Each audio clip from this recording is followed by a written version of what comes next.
এবারে Caribbean premier league সিপিএলে দল পেয়েছেন সাকিব আল হাসান।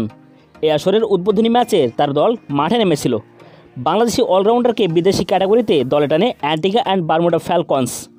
2 বছর পর সিপিএলে ফিরেছেন সাকিব। বাংলাদেশের অলরাউন্ডার 2022 সালে শেষবার সিপিএলে খেলেন গায়ানা অ্যামাজন ওয়ারিয়র্সের হয়ে। এছাড়া বারবাডোস ট্রাইহার্টস ও জামাইকা তাল্লাওয়ার্সের হয়ে খেলেছেন সাকিব। সিপিএলে 36 ম্যাচ খেলে 6.82 ইকোনমি রেটে 37 উইকেট নেন তিনি। 2013 সালে বারবাডোসের হয়ে 6 রান খরচায় 6 উইকেট নিয়ে সেরা বোলিং করেন সাকিব। আর ব্যাট হাতে 2টি হাফ সেঞ্চুরিতে করেছেন 448 রান, সর্বোচ্চ রান 54। এবারে সিপিএলে দল পেয়ে সাকিব আল হাসান বলেছিলেন, এবছর সিপিএল খেলার জন্য আমি মুখিয়ে আছি। সিপিএলে আমি কয়েক বছর খেলেছি, জয়ী দলের সদস্য ছিলাম এবং ফাইনালেও খেলেছি। সিপিএল নিয়ে আমার দারুণ সবুজ স্মৃতি আছে। এবছর আমি ফ্যালকনসের হয়ে খেলবো। সত্যি বলতে আমি মুখিয়ে আছি। অ্যান্টিগা অ্যান্ড বারমুডা ফ্যালকনস অর্থাৎ সাকিব আল হাসানের সিপিএলে এবারের ফ্রাঞ্চাইজির সবগুলি ম্যাচের সূচি।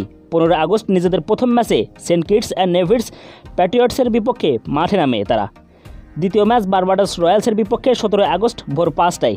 তৃতীয় ম্যাচ সেন্ট লুসিয়া কিংসের বিপক্ষে 18 আগস্ট ভোর 5টায়।